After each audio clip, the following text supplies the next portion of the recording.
Көп балалуу эненин түйшүгү бүтпөйт. Азык-түлүк, кийим-кече болобу, ар дайым кол баштык көтөрүп жүрөт. Мына кечүүсүн мен Кудайдан сурап алгам. 4 эркектен кийин. Гүлнара Мамбетсадыкованын 5 баласы бар. 2 уулу студент болуп калса, ортоңкулары мектепте окушат. Ал эми эң кичүү жалгыз кызы Айназик бала бакчага барат. Бешөө тең бир тууган болгону менен ар биринин кулк мүнөзү башкача дейт эне. Ар бир балаң өзүнчө бир инсан. Ар бир балаң. Бирөөсү мисалы үчүн ар биринин кыялы болот өзүнчө. Ар бири таттуу болот. Өзүнчө бир таттуу болот да.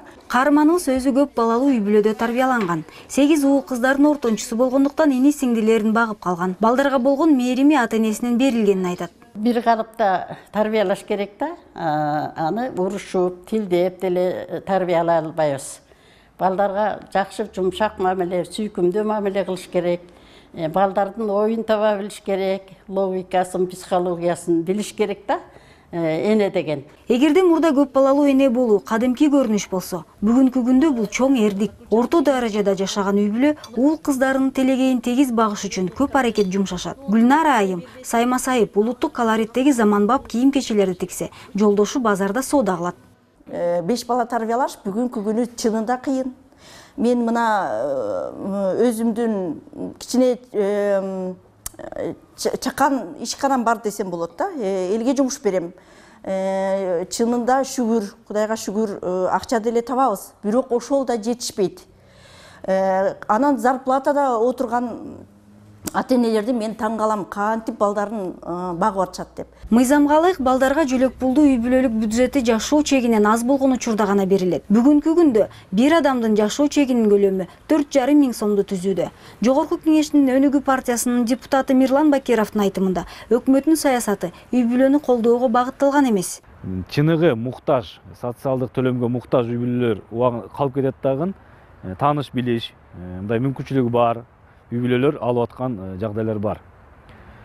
Ошол себептен мен маселе коюп атам бүгүнкү министрликке социалдык төлөмдөр боюнча бир бирдиктүү система, бирдиктүү бир реформа жүргүзүңүз.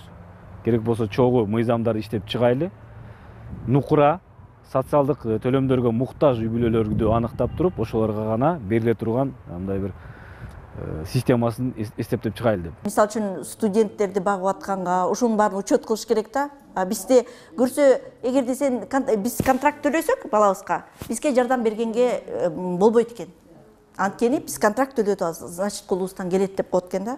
Эл өкүлү аз камсыз болгон үй бүлөлөргө жөлөк пул берүүдөгү кыйынчылыктарды жоюу керек деп эсептейт. Ал эми Гүлнара Мамбетсадыкова көп балалуу үй бүлөлөрдү акчалай эмес, шарт түзүп берүү оюн айтат. Менин оюмча баягы акчалай пособие, жөн эле пособиеге отургузуп койсоң, элдин баары жалкоо болот даана.